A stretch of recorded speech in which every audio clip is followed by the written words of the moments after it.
हमारा देश हिंदुस्तान जब आज़ाद नहीं हुआ था, उससे पहले अगर किसी भी व्यक्ति के साथ में कोई भी गलत काम होता था तो उनके मसलों का हल गांव की पंचायतें किया करती थी। लेकिन जब हिंदुस्तान आज़ाद हो गया, हिंदुस्तान में संविधान लागू कर दिया गया, उसके बाद से हर व्यक्ति इसी संविधान को फॉलो करने लगा। लेकिन बावजूद इसके आज भी कई ऐसे गांव हैं जहां पे लोगों के साथ में कोई भी अगर प्रॉब्लम होती है तो आज भी गांव की पंचायतें ही उनका फैसला करती है। आज की कहानी में गांव की पंचायतें एक ऐसा फैसला सुना देती है जिसकी वजह से दो लोग हमेशा के लिए इस दुनिया को छोड़ के चले जाते हैं। काश कि उनके घर के परिजन पंचायत की फैसला ना मानकर संविधान का सहारा लिया होता तो शायद वो दोनों आज इस दुनिया में जिंदा होते। नमस्कार, आदाब, मैं हसमुद्दीन और आप देख रहे हैं सफ़र क्राइम तक। आज की जो सच्ची घटना मैं आपको सुनाने वाला हूं, दरअसल ये घटना है राजस्थान प्रदेश की। राजस्थान का एक ज़िला पड़ता है धौलपुर और इसी धौलपुर का एक थाना पड़ता है मनिया। मनिया थाने के अंतर्गत एक इलाका आता है मौजपुरा। बात कर रहा हूँ मैं 18 दिसंबर 2022 की सुबह। एक व्यक्ति मौजपुरा के जंगल में जब लकड़ी काटने के लिए जाता है तो देखता है कि जंगल में दो डेड बॉडी पड़ा है, जिसमें एक लड़का का है और एक लड़की की है। लड़का का उम्र लगभग 24 साल, लड़की की उम्र 22 साल। व्यक्ति जैसे इस तरह की नज़ारा देखता वहाँ से भागते दौड़ते गांव में आता है और इस बात की जानकारी पूरे गांव वालों को देता है। गांव वालों को जैसे ही जानकारी मिलता है, धीरे धीरे लोग वहाँ पे इकट्ठा होना शुरू हो जाते हैं। तभी उन्हीं में से एक व्यक्ति इस बात की सूचना नज़दीकी थाने में दे देता है। पुलिस को जैसी ही सूचना मिलती है, पुलिस अपने टीम के साथ घटनास्थल पर पहुँचती है और सबसे पहले दोनों की डेड बॉडी को चेक करती है तो मालूम चलता है कि दोनों की गला दबा करके हत्या की गई थी। पुलिस जब दोनों की कपड़ों की तलाशी लेती है तो आखिरकार लड़के के पॉकेट से एक आईडी कार्ड निकलता है जिस पे उसका नाम नरेश सिंह लिखा था। पिता का नाम हुकम सिंह। हुकम सिंह जो कि उत्तर प्रदेश के आगरा जिला के लालजीत गांव का रहने वाला है। लड़की के कपड़ों से कुछ भी बरामद नहीं हो पाता है, जिसकी वजह से उसका शिनाख्त नहीं हो पाता है। पुलिस सबसे पहले दोनों की डेड बॉडी को अपने कब्जे में लेती है और फिर उसे पोस्टमार्टम के लिए भेज देती है। और फिर अगले ही दिन पुलिस अपने टीम के साथ नरेश के घर पर पहुंच जाती है। और पुलिस जब इस बात की सूचना नरेश के घर परिवार वालों को देती है तो पूरे घर में हाहाकार मच जाता है। हर व्यक्ति चीख चीख करके रोने लगता है। पुलिस जब उस लड़की की फ़ोटो नरेश के पिता हुकम सिंह को दिखाती है और पूछती है कि क्या आप इस लड़की को पहचानते हैं, तो हुकम सिंह रोते हुए कहता है कि साहब, ये लड़की कोई और नहीं बल्कि मेरे ही गाँव के रहने वाला गिरिराज कुशवाहा की बेटी भारती है। आखिरकार भारती की भी शिनाख्त हो जाती है। पुलिस जब उस फोटो को लेकर के भारती के घर पर जाती है, उसके घर परिवार वालों को जब दिखाती है तो उन्हें भी अपने कानों पर यकीन नहीं होता है कि उनकी बच्ची इस दुनिया को छोड़ के जा चुकी है। पुलिस जब इस हत्या के बारे में दोनों के घर के परिजनों से पूछताछ करती है तो नरेश के पिता हुकम सिंह कहता है कि साहब, मेरा बेटा दिल्ली में अपनी बहन के पास रहता था, हमें नहीं पता कि वो दोनों वहाँ कैसे पहुँचे और उनकी हत्या किसने की है। आखिरकार पुलिस दोनों के घर के परिजनों के ही तहरीर पे धारा 302 के तहत अज्ञात अपराधियों के विरोध में मुकदमा दर्ज करती है और फिर इस केस की छानबीन करना शुरू करती है। पुलिस इस केस की छानबीन करने के लिए सबसे पहले ग्वालियर के हाईवे पे टोल प्लाजा की सीसीटीवी फुटेज चेक करती है तो आखिरकार उस सीसीटीवी फुटेज में भारती और नरेश दिखाई देते हैं, जो दोनों एक 4 व्हीलर के पिछले सीट पे बैठे हैं। पुलिस जब उस फोटो को काफ़ी नज़दीक से देखती है तो आखिरकार अगले सीट पे भी एक महिला और एक पुरुष दिखाई देते हैं। लेकिन पुलिस जब गौर से उन दोनों को देखती है तो मालूम चलता है कि वो दोनों कोई और नहीं बल्कि भारती के ही माता पिता हैं। पुलिस इसी डिटेल के आधार पर भारती के माता पिता को अपने कस्टडी में ले लेती है और फिर उन दोनों से भारती और नरेश की हत्या के बारे में सख्ती से पूछताछ करना शुरू करती है।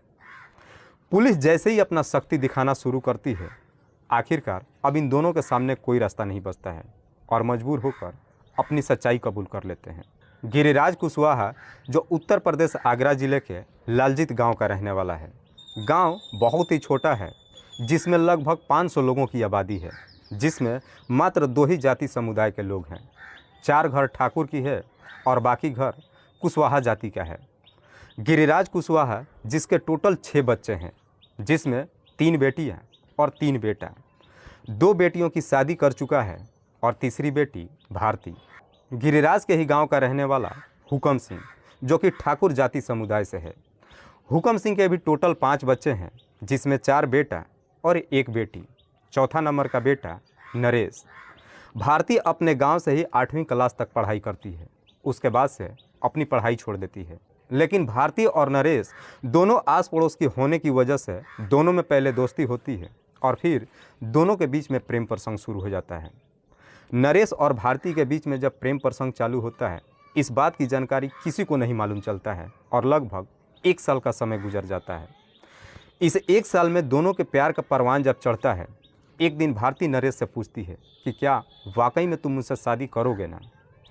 इस पर नरेश भारती को जवाब देता है कि मैं तुमसे बेइंतहा मोहब्बत करता हूँ और उसके लिए चाहे जो कुछ भी हो जाए, मैं शादी सिर्फ और सिर्फ तुमसे ही करूँगा। भारती नरेश से कहती है कि यह शादी इतना आसान नहीं है क्योंकि हम दोनों की जाति अलग है। नरेश भारती को समझाते हुए कहता है कि अगर हमारे घर के परिजन इस शादी के खिलाफ होंगे, हम घर छोड़ करके भाग जाएंगे। भारती भी कहीं ना कहीं नरेश की बातों पर यकीन कर जाती है, लेकिन आखिरकार ये बातें ज़्यादा दिनों तक नहीं छिपती है। एक दिन भारती जब नरेश से फ़ोन पर बातचीत कर रही थी, बातचीत के दौरान ही उसके पिता गिरिराज देख लेता है। गिरिराज को जब मालूम चलता है कि उसकी बच्ची का उसी के पड़ोस के रहने वाला नरेश के साथ में प्रेम प्रसंग चल रहा है, गिरिराज को अपने कानों पर यकीन ही नहीं होता है। गिरिराज अपनी बच्ची के साथ सख्ती से पेश ही नहीं आता है, बल्कि उसका घर से बाहर निकलना बंद कर देता है और साथ ही साथ इस बात की शिकायत हुकम सिंह से जा करके करता है। हुकम सिंह भी अपने बेटे नरेश को समझाते हुए कहता है कि जो तू कर रहा है बिल्कुल गलत कर रहा है। लेकिन नरेश को जैसे ही मालूम चलता है कि अब इस बात की जानकारी दोनों के घर परिजनों को मालूम चल चुका है, नरेश को एक मौका मिल जाता है। नरेश अपने पिता से कहता है कि मैं भारती से बेइंतहा मोहब्बत करता हूँ और मैं उसी से शादी करना चाहता हूँ। लेकिन नरेश जैसी इस तरह की बातें अपने पिता से कहता है, तो हुकम सिंह भी अपने बेटे को समझाते हुए कहता है कि यह शादी किसी कीमत पे नहीं हो सकती है। सबसे पहले कि हम दोनों की जाति बिरादरी अलग है और अगर तुमने ज़बरदस्ती कोई कदम उठाया तो इतना याद रखना, हम लोगों का गांव में जीना दूभर हो जाएगा, क्योंकि तुम्हें भी मालूम है कि मात्र हम 4 ही घर इस गांव में रहने वाले हैं। हुकम सिंह जैसी इस तरह की बातें नरेश से कहता है, तो नरेश भी सोच में पड़ जाता है कि वाकई में अगर वो भारती को भगा करके ले जाता है तो उसके परिवार के ऊपर मुसीबतों का पहाड़ टूट जाएगा। इसके बावजूद भी ना तो नरेश पीछे हटता है और ना ही भारती पीछे हटती है। देखते ही देखते इस बात की जानकारी पूरे गांव में फैल जाती है। गांव वालों को जब मालूम चलता है तो गांव वाले तरह तरह की कानाफूसी करने लगते हैं। गांव वालों का कहना होता है कि इन दोनों की वजह से गांव की काफ़ी बेइज्जती हो रही है। आखिरकार गांव वाले मिलकर एक दिन पंचायती बिठाते हैं और इस पंचायती में भारती और नरेश दोनों को बुलाया जाता है।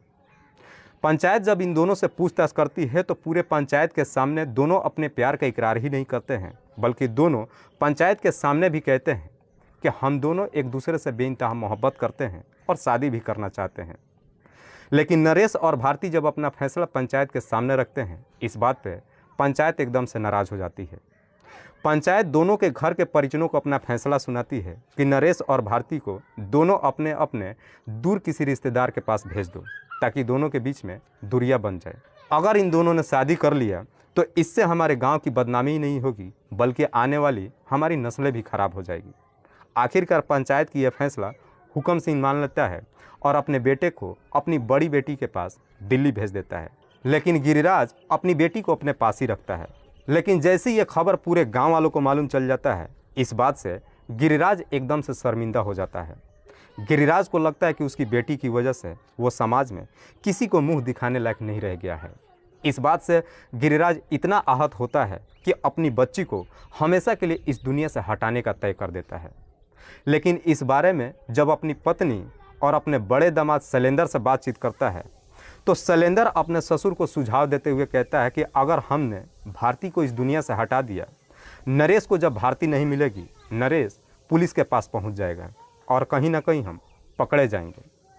शैलेंद्र अपने ससुर को सुझाव देते हुए कहता है कि भारती की वजह से हम समाज में किसी को मुंह दिखाने लायक तो नहीं रह गए हैं। अगर हम भारती को इस दुनिया से हटा ही रहे हैं तो क्यों ना भारती के साथ साथ नरेश को भी इस दुनिया से हटा दिया जाए। आखिरकार शैलेंद्र की ये सुझाव गिरिराज को भी पसंद आ जाता है और फिर गिरिराज, उसकी पत्नी और दामाद शैलेंद्र, ये तीनों मिलकर भारती और नरेश को इस दुनिया से हटाने का एक षड्यंत्र बना देते हैं। लेकिन नरेश को अपने पास बुलाना इतना आसान नहीं था, इसीलिए नरेश को अपने पास बुलाने के लिए भारती की माँ भी एक षड्यंत्र बनाती है और इसी षड्यंत्र के तहत एक दिन अपनी बेटी भारती से कहती है कि दरअसल हमसे भूल हो गई है, हमने तुम्हें पहचान ही नहीं सका है। हमें लगता था कि शायद नरेश तुम्हें धोखा दे देगा, इसीलिए हम तुम्हारे शादी के खिलाफ थे।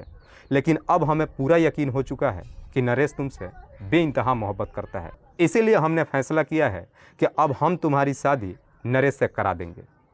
भारती की माँ जैसी इस तरह की बातें भारती से कहती है तो भारती को भी अपने कानों पर यकीन नहीं होता है, लेकिन माँ की होने की वजह से भारती अपनी माँ की बातों पर यकीन कर जाती है। भारती के पिता गिरिराज इसी षड्यंत्र के तहत मार्केट में जाता है और जाकर शादी का एक जोड़ा खरीद करके लाता है और अपनी बेटी से कहता है कि नरेश को अपने पास बुला और फिर हम सब के सब ग्वालियर चलते हैं और वहीं पे तुम्हारी किसी मंदिर में शादी करा देंगे, क्योंकि अगर तुम्हारी शादी गांव में करेंगे तो गांव वाले इस शादी के खिलाफ हो जाएंगे। लेकिन जब नरेश के पास तुम फ़ोन करना तो इतना ध्यान रखना, नरेश से कहना कि शादी के बारे में अपने घर के परिजनों से ना बताए, क्योंकि उसके घर परिवार वालों को भी अगर मालूम चलेगा तो हो सकता है वो लोग भी इस शादी के खिलाफ हो जाए। गिरिराज जैसे इस पूरे प्लान के बारे में भारती से कहता है, भारती भी नरेश से शादी करने के लिए इस कदर से अंधी हो जाती है कि तुरंत ही अपने पिता के बातों पर यकीन कर जाती है और फिर नरेश के पास फ़ोन करती है और पूरे इस प्लान के बारे में बताती है। नरेश भी इस शादी को सुनकर के इतना काफ़ी खुश होता है कि बिना अपने घर परिवार वालों को बताए ही 17 दिसंबर 2022 को शाम के वक्त प्रिंस के ढाबे पे पहुंच जाता है। वहां पे पहले से ही भारती के माता पिता और भारती एक 4 व्हीलर लेकर के खड़े होते हैं। जैसे ही वहां पे नरेश पहुंचता है, चारों गाड़ी के अंदर बैठते हैं और गाड़ी ग्वालियर के हाईवे पे रवाना हो जाती है। गाड़ी जब वहाँ से रवाना होती है तो गाड़ी के पिछले सीट पे भारती और नरेश बैठते हैं और अगले सीट पे उसके माता पिता बैठते हैं। पिछले सीट पे नरेश और भारती जब बैठते हैं अपने आने वाले अच्छे दिन के बारे में सोचने लगते हैं, लेकिन गाड़ी कब मौजपुरा के जंगल में पहुंच जाती है इन दोनों को नहीं मालूम चलता है। जैसे ही गाड़ी मौजपुरा के जंगल में पहुंचती है, सब के सब जब गाड़ी से बाहर निकलते हैं तभी उसी वक्त पीछे से ही बाइक पे सवार गिरिराज का बड़ा दामाद शैलेंद्र भी पहुंच जाता है। जैसे ही शैलेंद्र वहां पहुंचता है तो भारती और नरेश को समझने में थोड़ा सा भी वक्त नहीं लगता है कि वो दोनों बुरी तरीके से फंस चुके हैं। भारती अपने पिता से कहती है कि अगर तुम्हें हम दोनों को मारना ही था तो इससे बेहतर था कि तुम हमें बचपन में ही मार देते। नरेश और भारती इन तीनों के सामने अपने हाथ जोड़ करके विनती करते हैं कि हमें छोड़ दो, हम कहीं दूर चले जाएंगे और दोबारा कभी वापस गांव में नहीं आएंगे। लेकिन इन तीनों के ऊपर शैतान इस कदर से सवार हो चुका था कि भारती और नरेश की बातें एक भी इनके कानों तक पहुंचता ही नहीं है और आखिरकार ये तीनों मिलकर भारती और नरेश की बारी बारी से गला दबा करके हत्या कर देते हैं। उसके बाद से तीनों बड़े आराम से गाड़ी में बैठते हैं और वापस अपने घर चले आते हैं। वाकई में नरेश और उसकी पत्नी जब ये पूरी कहानी पुलिस वालों को बताते हैं तो पुलिस इन दोनों के ही तहरीर पे गिरिराज के बड़ा दामाद शैलेंद्र को भी अपने कस्टडी में लेकर आती है। फिलहाल पुलिस ने इन तीनों आरोपियों को अपने कस्टडी में लेकर इन तीनों पे गंभीर धारा में मुकदमा दर्ज करके जेल भेज दिया है। लेकिन पुलिस जब इस केस की खुलासा करती है, इसका असलियत जब गांव वालों को मालूम चलता है तो किसी को भी अपने कानों पर यकीन नहीं होता है कि गिरिराज अपनी ही बच्ची को अपने ही हाथों से हमेशा के लिए इस दुनिया से हटा दिया है। दोस्तों, इस पूरी घटना के बारे में आप क्या सोचते हैं? आप अपनी राय हमें कमेंट बॉक्स में ज़रूर दीजिएगा। तब तक के लिए जय हिंद, जय भारत।